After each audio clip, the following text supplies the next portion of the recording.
All right, so this is a quick demo on using Adobe Cloud Fonts. Tried to narrow this down, make it a little bit more streamlined. So basically, when you engage with a client, you might have them send you an email. They should include in it the background, the foreground, some data, right? Like a normal job you would send, but you would also ask them to send you a link to their web project from the cloud. So let's look at how they would do that.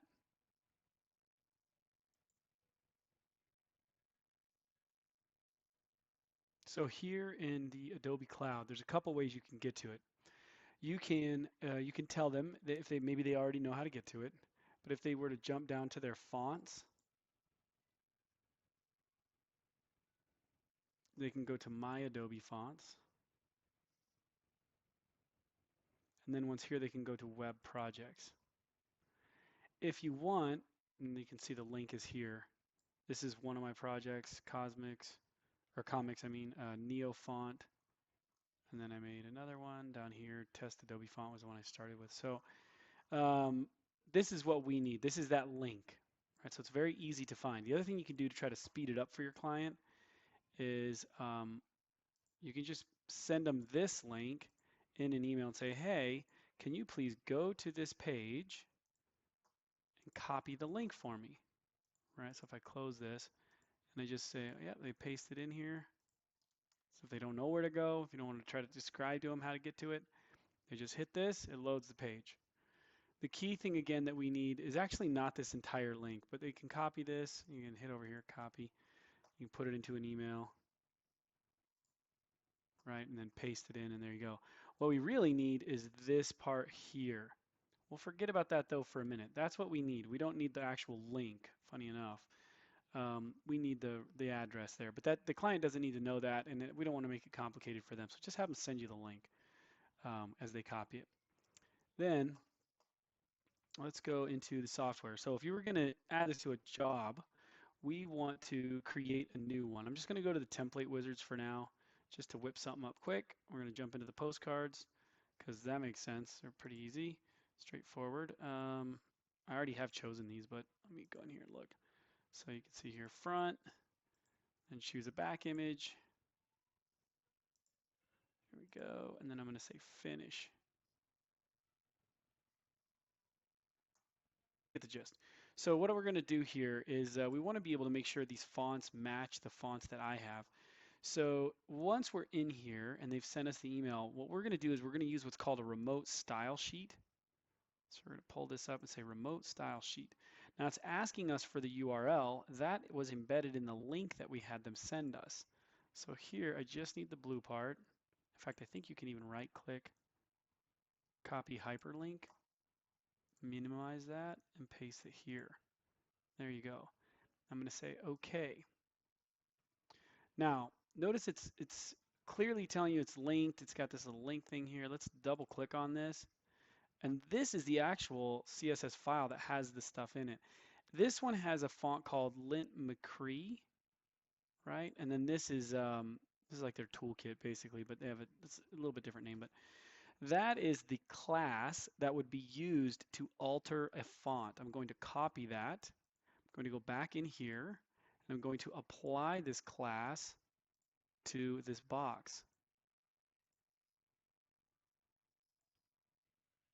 Okay, so now you can see I have this Lint McCree applied. And if I make it go through, you can see Kuame, which is from my data sample. Now if I scroll down, we'll do the same thing again. Let's come down here. Let's do it to the address.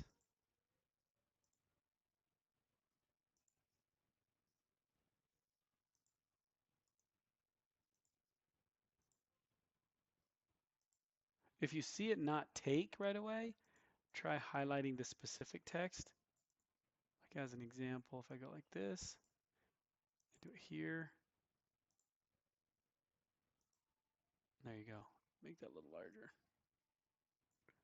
Do preview. There you go. You can see it's in there. Now notice last name didn't map. That's a different issue. That's because it's looking for data that's called last name instead of last. Oh, not first. Last. There you go. Right. So as you can see, we're getting our values in there, and now we're applying that. So that's using the web font. Now I want to show you something else that is, I think, really critical here. The link that we're using in this remote style sheet, let me pull that up again, this guy here. This is our project ID within Adobe. Let's go back to that and go to edit project, and you can see it there. There it is. Yeah, see, there's your project ID. That ID right there is really the critical element, but that'd be confusing to ask a client to provide you that probably.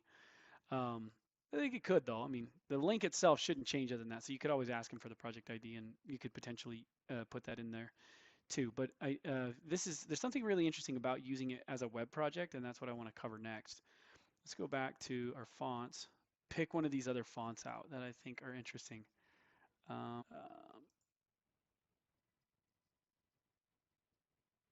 Okay, so loading these fonts, we're going to look for something of interest.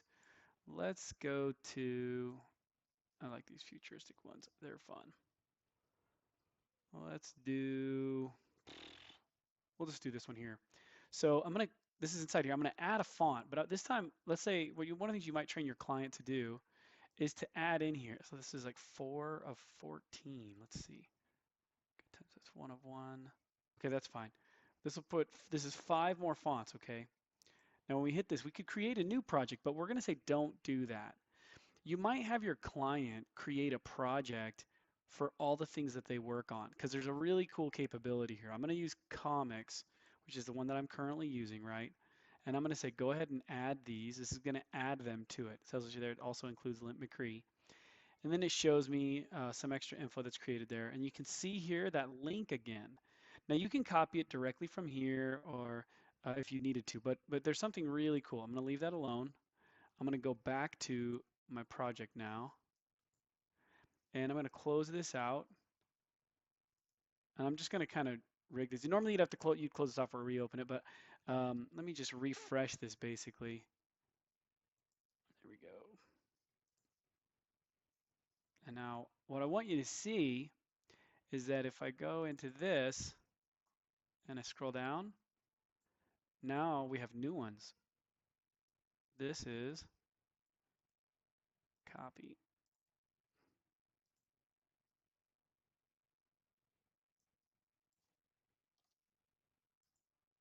Now that's available.